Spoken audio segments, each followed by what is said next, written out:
19h10 sur BFM Business, c'est l'heure de la chronique internationale de Mathieu Jolivet. Et on continue à parler de ce salon de l'import qui se tient cette semaine à Shanghai. Mathieu, symboliquement, il se tient ce salon la même semaine où Donald Trump fête ses 1 an. C'est 1 an de victoire pour son second mandat. Donald Trump qui a fait de la Chine son plus grand rival économique et commercial. Des chiffres et tendances assez impressionnante montre une Chine qui rattrape littéralement les États-Unis. Oui, regardez par exemple du côté des infrastructures. La Chine possède aujourd'hui plus de lignes à grande vitesse que tous les autres pays du monde réunis.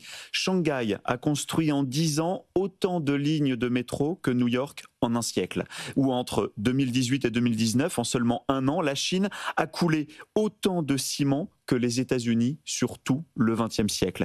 Du côté des sciences et de la technologie, là encore, les chiffres impressionnent. En 20 ans, la Chine a fait un bond scientifique assez surprenant.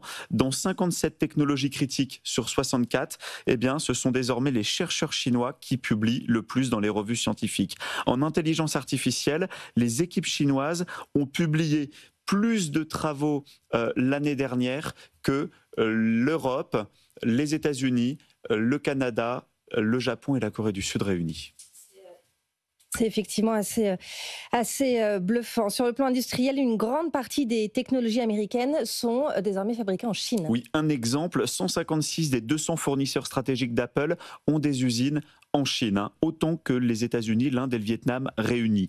Dans les robots industriels, la Chine dispose de plus de machines que le reste du monde combiné l'an dernier. Quant aux terres rares, Pékin raffine une large majorité, entre 80 et 90% de cette ressource dans le monde, indispensable à la transition énergétique. Sur les énergies, au mois de mai, le pays installait l'équivalent de 100 panneaux solaires par seconde. Résultat, les émissions chinoises ont même reculé un tout petit peu au premier semestre. C'était une première. Maintenant, si vous regardez sur le plan militaire, vous avez un écart qui se réduit aussi avec les États-Unis. Pékin dispose de 370 navires de combat. C'est la plus grande flotte militaire au monde. Ils ont 550 lanceurs de missiles intercontinentaux. C'est plus que les États-Unis. Et une montée en puissance nucléaire qui pourrait mettre les deux puissances à jeu égal d'ici 2030, d'après des rapports du renseignement américain. Donc, même si le marché domestique en Chine reste encore assez faible, avec une consommation qui ne décolle pas assez, on a quand même une dynamique chinoise qui reste assez impressionnante et les différentes projections macroéconomiques prédisent une Chine qui pourrait dépasser les États-Unis entre 2028 et 2035. Merci Mathieu Jolivet pour cette chronique internationale à retrouver tous les soirs dans le 19h Écho.